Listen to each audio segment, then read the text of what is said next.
yang keren ini. Sebelum mengikuti kelanjutan kisah Dev atau Chen Ping yang semakin seru dan mendebarkan ini, mohon bantuan kalian untuk subscribe, like, komen dan share video-video yang ada di channel ini ya.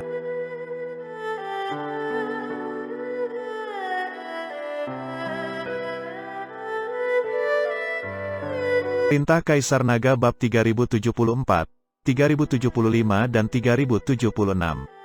Nona, Tuan Muda kami telah mengundang Anda, dan saya berharap untuk pergi bersama Anda. Pada saat ini, seorang kultivator yang terlihat seperti seorang pelayan datang dan berkata setelah Gao Qilan. Tuan mudamu, Gao Qilan sedikit terkejut. Ya, Tuan Zhou kami ingin mengundang Anda untuk berenang di lautan tinta bersama-sama. Pelayan itu menunjuk ke arah yang tidak jauh. Gao Qilan melihat ke arah yang dia tunjuk, dan menemukan seorang pria bergaun putih, tersenyum dan melambai padanya, terlihat sangat tampan.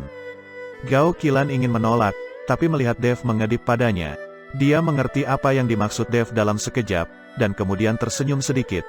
Kalau begitu tolong pimpin jalan. Pelayan itu mengangguk dan membawa Gao Qilan, sementara Dev dan Ji Yun mengikuti tidak jauh. Melihat Gao Qilan mendekat, pria itu segera meluruskan pakaiannya, lalu berkata dengan senyum di wajahnya, Nona, saya memberanikan diri untuk mengundang Anda, saya harap Anda tidak tersinggung. Nama keluarga saya adalah Zhou, dan nama saya adalah Zhou Tai.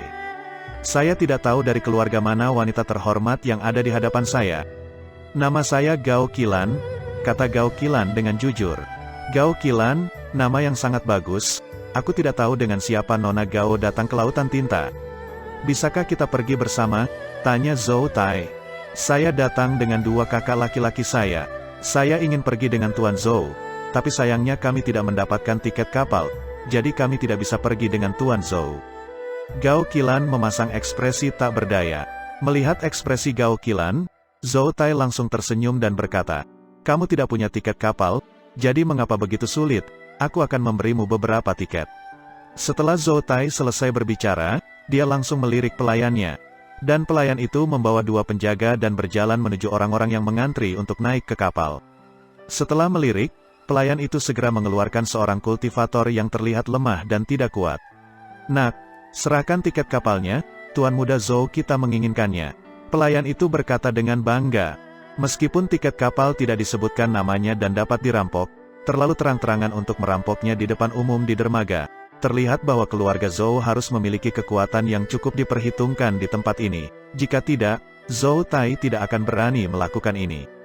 Apa yang ingin kamu lakukan? Di depan begitu banyak orang, merebutnya secara terbuka, kata kultivator itu dengan sedikit ngeri di matanya. Siapa bilang aku mencurinya? Aku membeli tiket perahumu. Saat dia mengatakan itu, pelayan itu mengeluarkan koin roh dan melemparkannya ke tanah. Lalu mengambil kultivator itu dan meminta seseorang untuk mencari tiket perahu. Melihat ini, kultivator tidak berani mengatakan apa-apa lagi. Kekuatannya tidak kuat, dan dia tidak mendapat dukungan dari keluarganya di belakangnya. Kultivator lepas seperti ini selalu diintimidasi oleh orang lain. Setelah berhasil, pelayan itu menjadi semakin sombong, lalu memandangi orang-orang yang mengantre.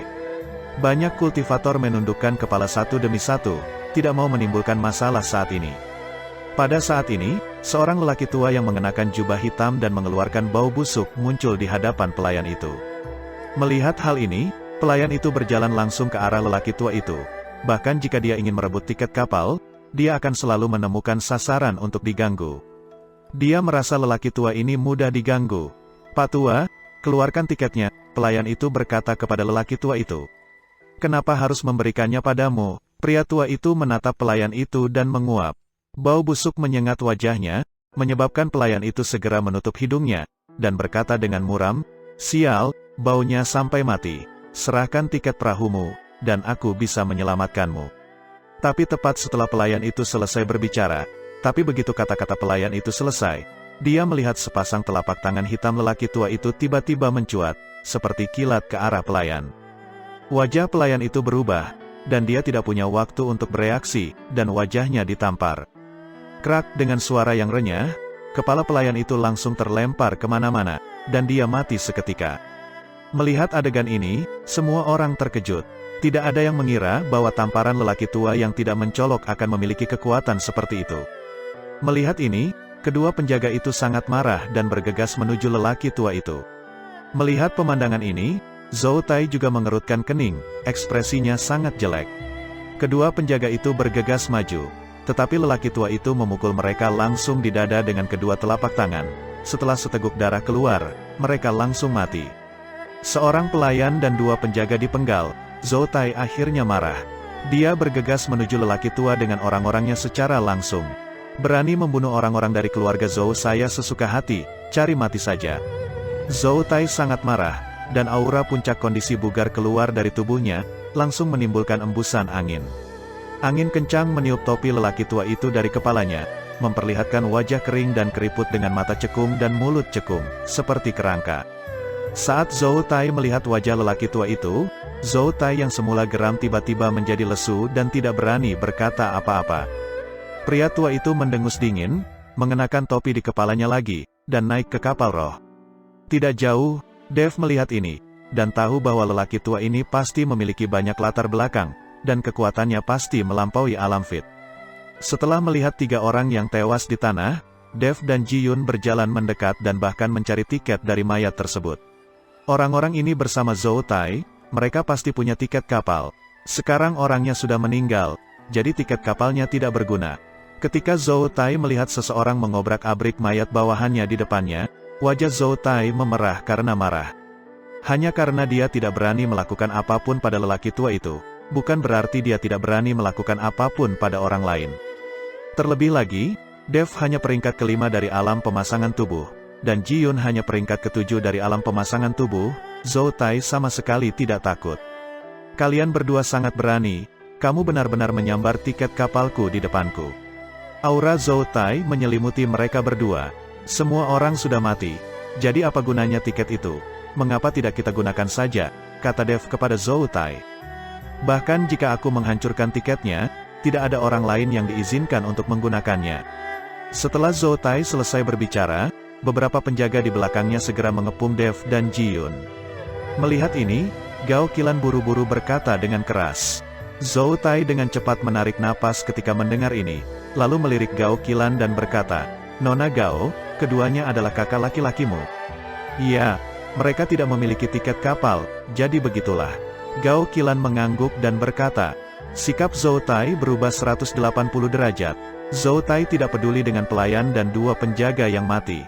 Bagi mereka, kematian beberapa pelayan tidak berbeda dengan kematian beberapa semut. Sekarang Dev dan yang lainnya semua memiliki tiket mereka, dan mereka tidak perlu merampok orang lain, jadi mereka mulai naik ke kapal. Setelah memasuki kapal roh besar, Dev menyadari bahwa tidak ada yang istimewa di dalamnya. Setelah menunjukkan tiketnya, ada staf yang memimpin mereka di lantai atas. Setiap kali dia naik, dekorasi interior kapal roh jauh lebih mewah. Dapat dilihat bahwa lantai atas kapal roh ini harus menjadi yang terbaik. Dev dan yang lainnya telah tiba, mereka berhenti di lantai 5 lantai, dan kemudian pemandu mencarikan kamar untuk mereka sendiri. Karena butuh berhari-hari untuk berlayar melalui lautan tinta, kabin di lantai atas memiliki kamar yang terpisah. Tapi kabin di bawah semuanya adalah kursi, lingkungannya sepertinya agak keras. Nona Gao, apa yang kamu butuhkan? Katakan saja padaku bahwa ada segalanya di kapal roh ini. Selain itu, ini pertama kalinya kamu datang ke lautan tinta, jadi kamu tidak mengenalnya. Nyatanya, lautan tinta ini tidak seseram yang dikatakan rumor. Sebaliknya, lautan tinta ini adalah tanah harta karun, kata Zhou Tai sambil tersenyum. Tanah harta karun? Gao Qilan bingung. Tentu saja, lautan tinta dikabarkan sangat berbahaya, sehingga hanya sedikit orang yang datang ke sini. Justru karena itu berbagai harta karun di daerah lautan tinta belum ditemukan. Terdampar di pantai dan diambil oleh orang lain, tidak akan pernah ada begitu banyak orang yang mencari harta karun.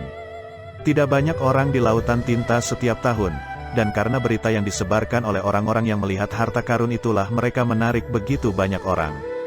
Berbicara tentang ini, Zhou Tai jelas sedikit marah. Menurut apa yang kamu katakan, bukankah lautan tinta ini adalah harta yang sangat besar? Tanya Dev. Tentu saja, ada harta karun yang sangat besar di dalam Laut Hitam, tetapi saya belum pernah melihat siapapun memasuki Laut Hitam. Yang paling bisa kamu lakukan adalah naik kapal roh, menyelamatkan beberapa harta karun yang mengambang, atau pergi ke pulau di lautan tinta untuk mencari peluang. Siapapun yang berani pergi ke laut berarti sedang mencari kematian, dan sama sekali tidak ada kemungkinan untuk bertahan hidup. Zhou Tai mengangguk dan berkata, "Lalu 2 hari yang lalu, dikatakan bahwa kapal roh itu tenggelam, apa yang terjadi?" Melihat bahwa Zhou Tai sangat mengenal lautan tinta, Ji Yun buru-buru bertanya. Dia ingin tahu apakah sesuatu benar-benar terjadi pada ayahnya. "Saya juga mendengar tentang ini, lautan tinta selalu berubah, apapun bisa terjadi, dan ada banyak binatang iblis di lautan tinta, jika kapal roh tenggelam, itu juga mungkin. Kalau tidak, di kapal roh ini, mengapa ada susunan sihir yang sangat besar, dan tiket ini sangat mahal. Tapi jangan khawatir, kapal roh kita adalah kapal roh terbesar, meskipun tiketnya mahal, itu juga yang paling aman, dan karena kamu mengikuti aku, pasti tidak akan ada masalah, dan ini bukan pertama kalinya aku menyeberangi lautan tinta. Tapi jangan khawatir, kapal roh kita adalah kapal roh terbesar." Zhou Tai meyakinkan dengan wajah percaya diri, jelas dia berbicara untuk didengar Gao Qilan, dan ingin menunjukkan dirinya di depan Gao Qilan.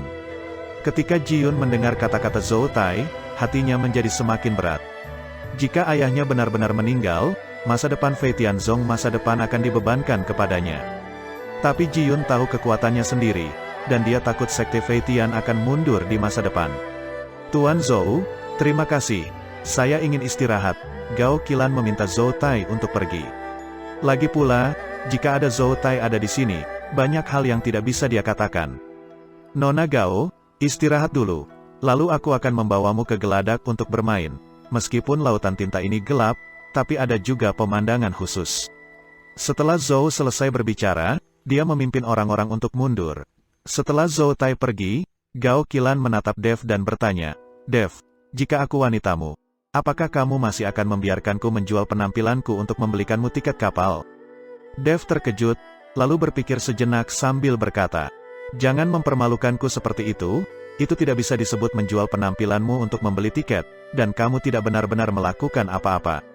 Tidak masalah apakah kamu wanitaku atau bukan, jika ada pria yang berkomplot melawanmu, aku akan mencoba yang terbaik untuk membunuhnya."